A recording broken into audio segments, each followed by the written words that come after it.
Hello दोस्तों, आपका new study zone में स्वागत है। आज हम यूपी पुलिस बीपीएससी 3.0 और DSSB पार्ट 1 के लिए जीएस की क्लास कर रहे हैं। आई होप आप सभी को ये वीडियो पसंद आए। वीडियो अच्छी लगे तो सभी लाइक करें, शेयर करें। चैनल पे नए हैं तो सब्सक्राइब ज़रूर करिए, बेल आइकन को प्रेस करिए ताकि हमारी आने वाली वीडियो का नोटिफिकेशन आप सभी को मिलता रहे। अब ये क्लास आपको लगातार मिलेगी। तो शुरू करते हैं आज की वीडियो। हम किसी दिन पॉलिटी के क्वेश्चंस कुछ करेंगे, किसी दिन ज्योग्राफी के या हिस्ट्री के, ऐसे ही करेंगे। ठीक है, तो आज हम पॉलिटी के क्वेश्चन कर रहे हैं। संविधान सभा द्वारा भारतीय संविधान को कब पारित किया गया था? तो भारतीय संविधान को पारित कब किया गया था, ये आपसे पूछा गया है। 26 जनवरी 1950, 26 जनवरी 1949, 14 अगस्त 1947, 14 अगस्त 1947, दोनों ऑप्शन सेम है। तो यहाँ पर आपका ऑप्शन बी राइट हो जाएगा। 26 नवंबर 1949 को हमारा संविधान पारित हुआ था। ठीक है, और 26 जनवरी 1950 को जो है हमारा जो संविधान है वो प्रभावी में आया था। ठीक है, प्रभाव में आया था। ठीक है, प्रभावी हुआ था। तो इसने पूछा कब पारित हुआ था। पारित होने की डेट ये है 26 नवंबर 1949। प्रभाव कब आया, प्रभावी रूप में कब आया? तो 26 जनवरी 1950 को आया था। और डॉक्टर भीमराव अंबेडकर जी को जो है भारत के संविधान का निर्माता कहा जाता है। और इन्होंने एक समिति बनाई थी, मसौदा समिति, ड्राफ्टिंग कमेटी बनाई थी, उसके ये अध्यक्ष थे। और हमारे जो संविधान में 395 आर्टिकल्स हैं मूल संविधान में। ठीक है, 8 अनुसूची थी मूल संविधान में हमारी, और 22 भाग थे। ये मूल संविधान की बात हो रही है। ठीक है, और 26 आपका नवंबर को जो है संविधान दिवस मनाया जाता है, क्योंकि इसी दिन हमारा संविधान पारित हुआ था। ठीक है, इतनी आपको बातें याद रखनी है इस क्वेश्चन से। नेक्स्ट, 1946 की अंतरिम सरकार में कार्यकारी परिषद के उपाध्यक्ष कौन थे? तो अंतरिम सरकार के कार्यकारी परिषद के उपाध्यक्ष कौन थे 1946 में? आपके sir Claude Auchinleck, CH Bhabha, C Rajagopalachari, Jawaharlal Nehru. तो अंतरिम सरकार के कार्यकारी परिषद अध्यक्ष, उपाध्यक्ष जो है आपके जवाहरलाल नेहरू जी थे। ठीक है, यहाँ पर ऑप्शन आपका राइट हो जाएगा डी। अब बात करते हैं अंतरिम सरकार का गठन जो है आपका कब हुआ था? 2 सितंबर। डेट भी आपको याद रखनी है, 2 सितंबर 1946 को अंतरिम सरकार का गठन हुआ था। इसके कार्यकारी उपाध्यक्ष आपके पंडित जवाहरलाल नेहरू थे। अगर रक्षा मंत्री आपसे पूछता है कौन थे, तो रक्षा मंत्री आपके बलदेव सिंह थे, बलदेव सिंह। ठीक है, रेलवे और परिवहन मंत्री आपके आसफ अली, रेलवे और परिवहन मंत्री आपके आसफ अली। ठीक है, तो यहां पर ऑप्शन आपका डी राइट हो जाएगा, जवाहरलाल नेहरू। नेक्स्ट, भारत के प्रथम गृह मंत्री इनमें से कौन थे? तो भारत के प्रथम गृह मंत्री आपके कौन थे? तो ये आपके सरदार वल्लभ भाई पटेल जी भारत के प्रथम गृह मंत्री थे। एक ये बहुत क्वेश्चन पूछा जाता है, प्रथम गैर कांग्रेसी प्रधानमंत्री कौन थे भारत के? तो प्रथम गैर कांग्रेसी प्रधानमंत्री, तो ये हमारे थे मोरारजी देसाई, मोरारजी देसाई। ठीक है, ऑप्शन यहां पर आपका ए राइट है। एक और चीज आपको याद रखनी है, यूपी, अगर यूपी की बात करें तो यूपी के पहले मुख्यमंत्री कौन थे? यूपी के पहले मुख्यमंत्री वो थे आपके गोविंद वल्लभ भाई पटेल, गोविंद वल्लभ भाई गोविंद वल्लभ पंत, सॉरी। तो भारत के प्रथम गृह मंत्री हमारे सरदार पटेल थे, प्रथम गैर कांग्रेसी प्रधानमंत्री अगर आपसे पूछे तो वो मोरारजी देसाई थे। यूपी के पहले मुख्यमंत्री गोविंद वल्लभ पंत थे। ठीक है, ये यूपी के पहले मुख्यमंत्री थे और भारत के 4th गृह मंत्री थे ये। ठीक है, 4th गृह मंत्री थे भारत के। क्लियर रहती बातें। नेक्स्ट, भारतीय संविधान कितने शब्दों में बना था? तो यहाँ पर इसमें कोई भी ऑप्शन राइट नहीं है, क्योंकि भारत संविधान में जो शब्द हैं वो 1,17,369 शब्द हैं। ठीक है, वर्तमान में इसमें 22 भाग हैं।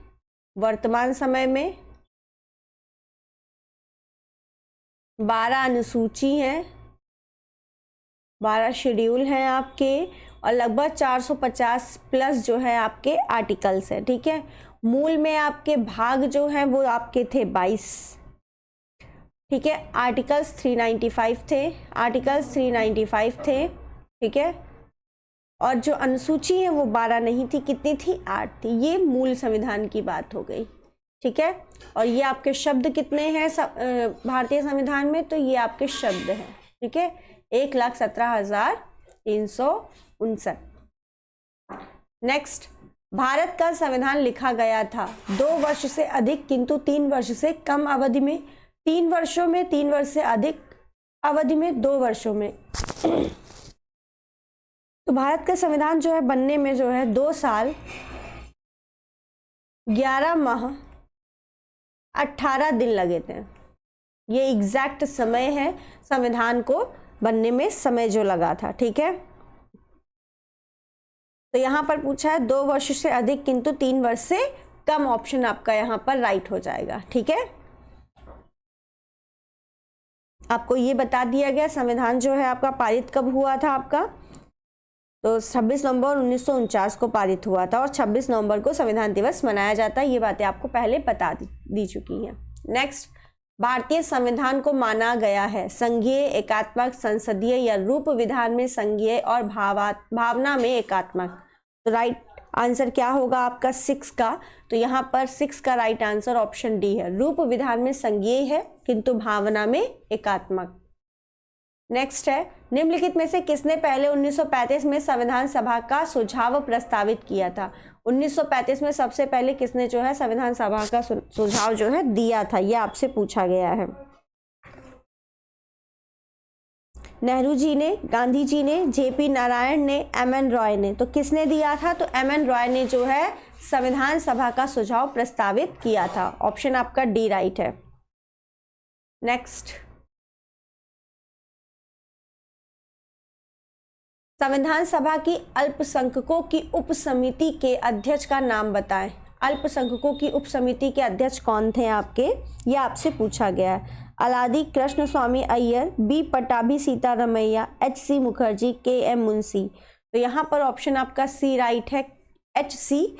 मुखर्जी जो है आपके संविधान सभा की अल्पसंख्यकों की उप समिति के अध्यक्ष थे। और ये जो बी पटाभी सीतारमैया हैं, ये संविधान सभा में हाउस कमेटी के अध्यक्ष थे।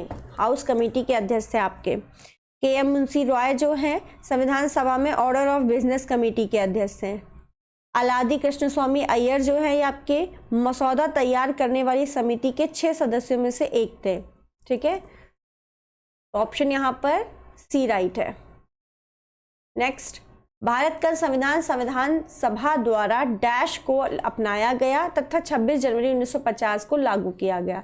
तो अभी आपको बताया गया 26 नवंबर 1949 को अपनाया गया और लागू कब हुआ? 1950 को। तो ऑप्शन आपका कौन सा राइट हो जाएगा? सी। नेक्स्ट क्वेश्चन, भारतीय संविधान सभा में कुल कितनी महिलाएं सदस्य थी? ये आपसे पूछा गया, महिलाएं सदस्य कुल कितनी थी भारतीय संविधान सभा में? तो ये आपकी कितनी थी? 15 थी। ऑप्शन आपका सी राइट है। संविधान सभा की कार्यकारी जो अगर कार्यवाही जो है सबसे पहले जो थी वो पहली बैठक कब थी? 9 दिसंबर 1946 को पहली बैठक जो है प्रारंभ हुई थी आपकी संविधान सभा की। और 13 दिसंबर 1946 को जवाहरलाल नेहरू ने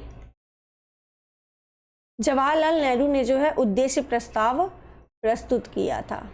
ठीक है, ये याद रखिएगा, क्वेश्चन पूछा जाता है कि जवाहरलाल नेहरू ने उद्देश्य प्रस्ताव कब प्रस्तुत किया, तो 13 दिसंबर 1946 को। और संविधान सभा की पहली बैठक जो है वो आपकी 9 दिसंबर 1946 को हुई थी। ठीक है, नेक्स्ट, संविधान सभा के पहले अध्यक्ष कौन थे? भीमराव अंबेडकर, सच्चिदानंद सिन्हा, डॉक्टर राजेंद्र प्रसाद, उपयुक्त में से कोई नहीं। तो पहले अध्यक्ष आपसे पूछा संविधान सभा के कौन थे, तो सबसे पहले अध्यक्ष हमारे संविधान सभा के डॉक्टर सच्चिदानंद सिन्हा थे। उसके ये अस्थायी थे, उसके बाद स्थायी आपके डॉक्टर राजेंद्र प्रसाद थे। ठीक है, इसने सबसे पहले पूछा है तो आपके सच्चिदानंद सिन्हा जी आएंगे। 9 दिसंबर 1946 को आपकी पहली बैठक हुई थी, उसमें ये अस्थायी अध्यक्ष बनाए गए थे। ठीक है, उसके बाद 2 दिन बाद जस्ट 11 दिसंबर 1946 को जो है दूसरी बैठक हुई। उस टाइम पे हमारे स्थायी अध्यक्ष बने कौन? डॉक्टर राजेंद्र प्रसाद। स्थायी अध्यक्ष हमारे कौन बने? डॉक्टर राजेंद्र प्रसाद जी बने थे। ठीक है, और इनकी भीमराव अंबेडकर जी की बात करें तो ये मसौदा समिति के अध्यक्ष थे, प्रारूप समिति के अध्यक्ष थे। ठीक है, सबकी बात हो गई। नेक्स्ट हम बात करते हैं क्वेश्चन की, ड्राफ्टिंग कमेटी के चेयरमैन कौन थे? वही ड्राफ्टिंग कमेटी यानी मसौदा समिति या प्रारूप समिति, तो उसके कौन थे? ऑप्शन डी आपका राइट हो जाएगा, डॉक्टर भीमराव अंबेडकर जी उसके चेयरमैन थे। ठीक है, इसकी डेट की अगर बात की जाए, प्रारूप समिति का जो है गठन कब हुआ था, ये भी अगर पूछा जाए क्वेश्चन तो ये याद रखिएगा, 29 अगस्त 1947 को प्रारूप समिति का गठन हुआ था। इसके अध्यक्ष डॉक्टर भीमराव अंबेडकर जी थे। ठीक है, इसमें जो सदस्य थे वो आपके टोटल 7 सदस्य थे। कितने सदस्य थे? 7 सदस्य थे टोटल ड्राफ्टिंग कमेटी में। नाम भी पूछ लेता है इनमें से कौन सा एक ड्राफ्टिंग कमेटी का अध्यक्ष नहीं है। ठीक है, तो इनके 7 के नाम भी आपको याद रखना है। हम बोल रहे हैं भीमराव अंबेडकर जी, एन गोपाल स्वामी अय्यर, अलादी कृष्ण स्वामी अय्यर, के.एम. मुंशी, सैयद मोहम्मद सादुल्ला, एन माधव राव, इनकी जगह पे बाद में बी.एल. जो है मित्र के स्थान पर ये आए थे। डी.पी. खेतान थे। ठीक है, इनकी मृत्यु हो गई थी। उसके बाद आपके टी.टी. कृष्णामाचारी आए थे। ठीक है, ये आपके 7 टोटल सदस्य थे। नेक्स्ट, संघ एवं राज्य क्षेत्र से रिलेटेड क्वेश्चन है। डैश को उत्तर प्रदेश के हिमालय पहाड़ी क्षेत्रों में उत्तराखंड नामक एक नया राज्य अस्तित्व में आया। सिंपल आपसे पूछ रहा है कि उत्तर प्रदेश से जब उत्तराखंड अलग हुआ था तो आपका वो कब बना था, ये पूछ रहा है। राज्य कब बना था? ठीक है, तो वो बना था 9 दिसंबर 2000 को। ठीक है, सन देखो अगर 2000 याद रखोगे तो बहुत सारे, 3 ऑप्शन में देखो 2000 है, तो आपको डेट भी याद रखनी है। तो डेट क्या है? 9 नवंबर 2000 को उत्तराखंड आपका उत्तर प्रदेश से अलग हुआ था। और ये कितने नंबर के राज्य में था? 27वें नंबर का राज्य बना था। ठीक है, नेक्स्ट, भाषा के आधार पर राज्यों का पुनर्गठन किस वर्ष में किया गया था?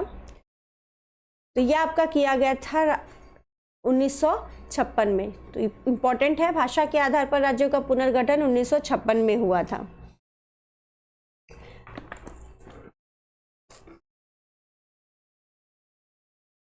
नेक्स्ट हमारा क्वेश्चन है, त्रिपुरा को कब भारत में के पूर्ण राज्य का दर्जा मिला था? तो त्रिपुरा को पूर्ण राज्य का दर्जा कब मिला था? 1972 में। ऑप्शन आपका बी राइट है, 1972 में। त्रिपुरा जो है एक उत्तर पूर्वी राज्य है, आपका तीसरा सबसे छोटा राज्य है, और 1972 में से पूर्ण राज्य का दर्जा मिला था। ठीक है, नेक्स्ट, इनमें से कौन सा कारक नहीं है जो भारतीय संविधान के निर्माण में योगदान देता है? कौन सा नहीं है? औद्योगिक क्रांति, ब्रिटेन की संसदीय लोकतंत्र, रूस में समाजवादी क्रांति, अमेरिका में अधिकारों का विधेयक। तो यहाँ पर ऑप्शन ए हमारा राइट नहीं होगा।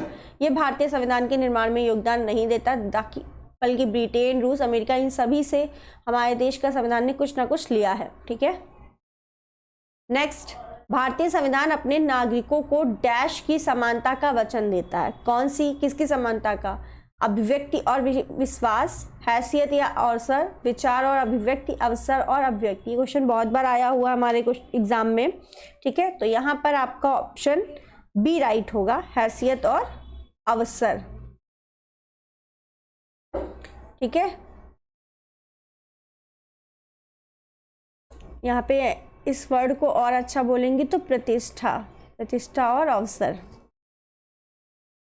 की समानता की बात की गई है, ठीक है। समानता का जो अधिकार है वो भाग 3 में है और ये मौलिक अधिकार के अनुच्छेद 14 से 18 में उल्लेखित है। नेक्स्ट, संविधान की आत्मा डैश के रूप में माना जाता है। किसको संविधान की आत्मा कहा जाता है? तो प्रस्तावना को संविधान की आत्मा कहा जाता है। डॉक्टर भीमराव अंबेडकर ने जो है टीपीएसपी को, यानी आर्टिकल जो आपका है 32, उसको संविधान की आत्मा कहा है, ठीक है। नेक्स्ट, भारतीय संविधान का निम्न में से कौन सा अनुच्छेद मानव के क्रय विक्रय और जबरदस्ती मजदूरी कराने पर प्रतिबंध लगाता है? ये आपसे पूछा गया है। कौन सा अनुच्छेद है जो मानव के क्रय विक्रय जबरदस्ती मजदूरी कराने पर प्रतिबंध लगाता है? 23वां, 26वां, 24वां या 32वां? तो यहाँ पर ऑप्शन ए आपका राइट है। 23वां जो है वो आपका जबरदस्ती मजदूरी पर प्रतिबंध लगाता है। नेक्स्ट, भारतीय संविधान का निम्नलिखित में से कौन सा अनुच्छेद विधिक समता यानी कानून के सामने समानता से संबंधित है? 14, 13, 17, 26, कौन सा आर्टिकल है यहाँ पर? ये आपसे पूछा गया है। तो विधिक जो समता है ये आपका आर्टिकल 14 में दिखाता है, ठीक है। तो आर्टिकल कौन सा है ये? 14। ऑप्शन आपका ए राइट है। नेक्स्ट है हमारा क्वेश्चन, निम्नलिखित में से कौन सा उदाहरण संविधान स्वीकृत मूलभूत अधिकारों का उदाहरण नहीं है? संविधान स्वीकृत मूलभूत अधिकारों का उदाहरण नहीं, यानी मौलिक अधिकार नहीं है, ये पूछा गया। बिहार से कुछ श्रमिक आजीविका हेतु महाराष्ट्र जाते हैं, बिल्कुल सही बात है, ठीक है, जाते हैं। क्रिश्चियन मिशन मिशनरी स्कूलों की एक श्रृंखला स्थापित करते हैं। माँ बाप की संपत्ति के उत्तराधिकारी उनके बच्चे हैं। सरकारी संस्थाओं में समान पदों पर काम करने वाली महिलाओं को पुरुष कर्मचारियों के समान वेतन मिलता है। तो यहाँ पर ऑप्शन सी जो है वो आपका राइट है। माँ बाप की संपत्ति के उत्तराधिकारी उनके बच्चे होते हैं, ऐसा मौलिक अधिकार नहीं है, ठीक है। ऑप्शन सी आपका राइट है। आई होप आप सभी को वीडियो पसंद आई हो। वीडियो अच्छी लगी है तो सभी लाइक करें, शेयर करें। चैनल पे नए हैं तो सब्सक्राइब ज़रूर करिए चैनल को, बेल आइकन को प्रेस करिए ताकि हमारी आने वाली वीडियो का नोटिफिकेशन आप सभी को मिलता रहे। Thank you.